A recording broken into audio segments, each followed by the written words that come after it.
touch anyone or anything. Even the air that went in had to be sterilized in a gas chamber. You see, he was born with a rare disease that could kill him if a single germ got into his body. When he was 12, doctors tried to cure him with a transplant of his sister's bone marrow, and he was able to touch his family for the first time. But the marrow contained an undetected virus, and just weeks later, he tragically died. His story has helped doctors spot the illness earlier in others, which has ended up saving hundreds of lives.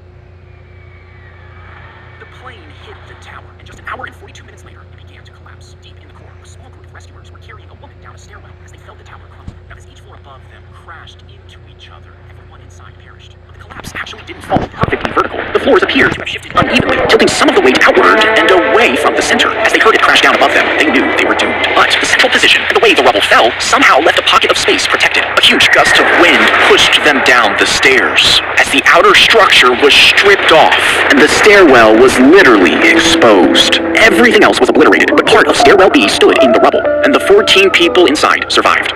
The caper is placed inside an anchovy, which is shoved inside an olive, which is then stuffed into a tiny wild bird. And that bird is stuffed into one that's slightly bigger, which is shoved inside a third, which is shoved inside a fourth, and this is then stuffed into a quail, eating 5 birds in, and it's still only the size of your hand. But it keeps going, with each bird bigger than the last. The gaps in between are filled with stuffing, until finally the duck is shoved inside a chicken, a pheasant, a goose, and a turkey. The last step is to shove it inside a bustard. And the whole thing is cooked for 24 hours. When it's done, it's sliced open to reveal all 20 layers. But some of these birds are now illegal to eat, so it's impossible to make this dish today.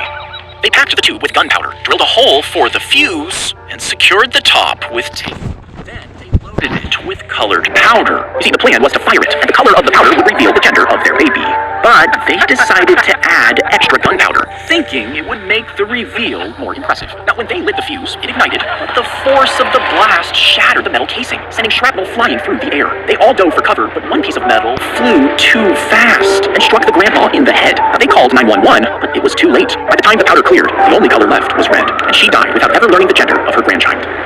If you drop the steak from really high up, could the air resistance actually cook it, leaving you with a perfectly seared fillet? Well, if you dropped it at the same height as the world record for skydiving, the air up there is incredibly cold, but the steak would be smashing into air molecules so fast that the